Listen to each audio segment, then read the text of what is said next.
For today's DIY project, I'll be using Dollar Tree ornaments and charger plates. I'll also be using some bamboo skewers. I'm just going to take my garden shears and cut my bamboo skewer. The tallest skewer, we're going to cut it at 9.5 inches, just one piece of that. And all the other sizes will be 1/2 inch down.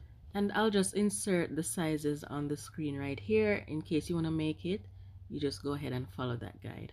So now I'll just go ahead and arrange my bamboo skewers into my charger plate, and I'm placing the smallest pieces on the sides and the larger pieces will be in the center.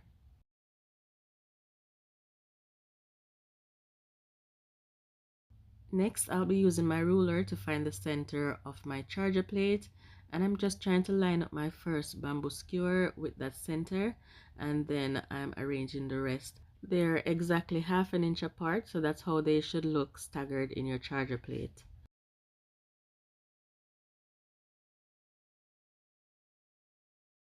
Now I'll add my last piece, and the piece for the center is 9.5 inches, and I have one piece of that one. So the next step is to hold them all in place, make sure it's nice and flat in the charger plate. Then I'm using my hot glue to glue the pieces together.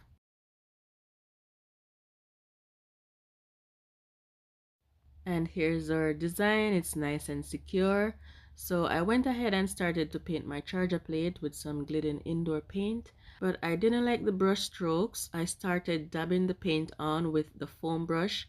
I still didn't like that, so I scratched the whole idea. I wanted it white, but I didn't have white spray paint, which is easier. So I went ahead and used my Rust-Oleum chrome spray paint. And for the design in the center with my skewers, I went ahead and used my Rust-Oleum gold spray paint. While those were drying, I started working on my globe. And this is the season where Dollar Tree has all their ornaments out. So I just want to give you another option where I use the same snow globe to create this wall sconce. In case you missed that DIY, I'll place it on the screen so you can watch it when you're done. So we're using both the lid and the globe. And to cover my lid, I'll be using this self-adhesive rhinestone ribbon. And I'm just placing the ribbon right on that edge, going all the way around.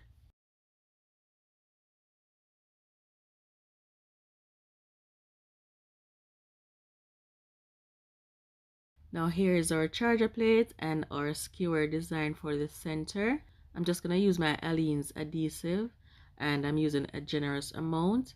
I'm placing the glue on both pieces, and then I'll set them aside to get tacky for about 2 minutes. So in the meantime, I'll go ahead and show you my ice gems, and these are about 3/4 inches large. They're acrylic gems, but they're nice and clear, and they look very nice when the light touches them.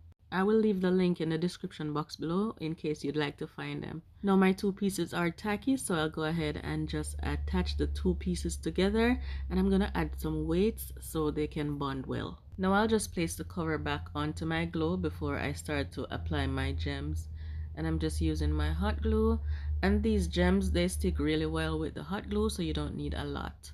And I'm just going right around with that first layer, making sure that I'm not overlapping my ribbon, and then I'll just continue adding my gems going all the way up to the top.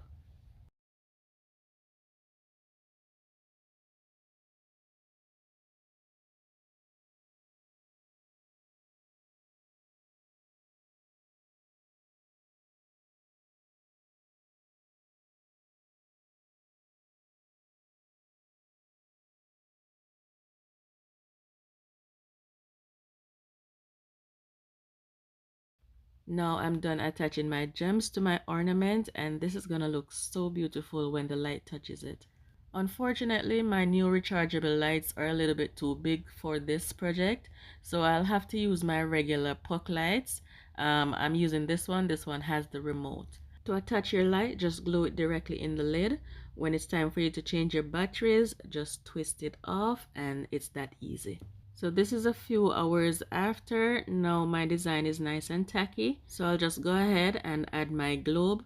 But first I'll attach my hook to the back, and I'm just using a regular picture frame hook, and I'm using my Aleene's glue to attach my hook. Just want to use a generous amount, and in the end I also came back and added some more. Now to add my snow globe, I'm using a good amount of my Aleene's glue. I wasn't sure if this was going to work since it's my first time gluing the plastic to the wood, but it turned out that it was very strong the next day after. I just left weights on both sides of it. So I removed the globe from the lid and I left weights on top of it overnight, and it was very strong the next day. So this is me testing because that globe has a little bit of weight on it because of the acrylics, and I'm testing to make sure it's strong, and I still added some more just to bond over it and underneath it so it all connects. So our project is basically done. All you have to do is glue the light in the cover of your globe, then place the globe on top, and we're done. I hope you like this wall sconce. If you do, please leave me a thumbs up. I'll really appreciate that. Thank you so much for watching. And if you missed last week's video, here's the link on the top. Just touch that rectangular box to play that video. Or if you want to see this wall sconce that I made previously, click that link on the bottom, okay? And it will take you straight to the video. Thank you so much for watching. I really appreciate your time. Take care, and I'll talk to you next time. Bye bye.